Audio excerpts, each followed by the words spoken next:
Virginia Apgar was born on June 7, 1909 in Westfield, New Jersey.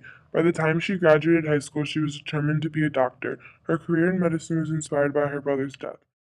Her brother died when he was 3 from tuberculosis before Virginia was born. When she graduated high school, she attended Mount Holyoke College. She graduated with a major in zoology and a bachelor's degree in 1929.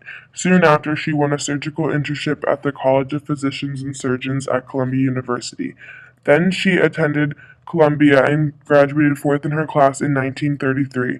A couple years later, in 1938, Apgar returned to Columbia University as the director of anesthesia.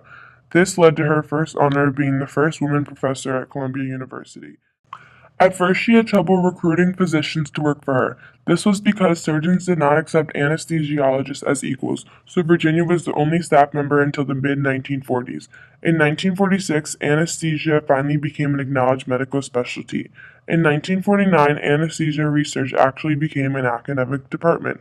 After this happened, she spent 6 months learning more about anesthesia with Dr. Ralph Walters at the University of Wisconsin-Madison. Then she spent another 6 months with Dr. Ernest Rubenstein at Bellevue Hospital. She was filled with so much knowledge from then that she was able to design the first standardized method for evaluating the newborn's transition to life outside the womb. It was named the Apgar score. It was designed to evaluate the newborn's physical condition. The test is given to the newborn during their first and fifth minute of life. It is then determined if the newborn needs medical care. The Apgar score was presented at a scientific meeting in 1952, and then it was published a year later. Following this massive event in her life, she went back to college at Johns Hopkins. There she earned her master's degree in public health in 1959. After this, she devoted herself to preventing birth defects. This led to her becoming the head of the division on congenitals at the March of Dimes organization in 1959. Then in 1969, she became head of the March of Dimes organization. Throughout her 3 years with this organization, she was able to change their importance from crippling disease polio to preventing birth defects. After changing the organization, she left and became the vice president for medical. In 1972, she wrote a book called Is My Baby Alright? She then became known as the first U.S. medical professor to specialize in birth defects. Afterwards, she held a research fellowship at Johns Hopkins University and a position as a clinical professor at Cornell University. Later, when she was in her 60s, she started a genetics course at Johns Hopkins University. As you can tell, Virginia Apgar had a very lively life. Virginia died on August 7, 1974 in New York, New York, due to a liver failure.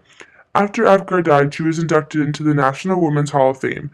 She has also been the face of the U.S. Postal Stamps in past years.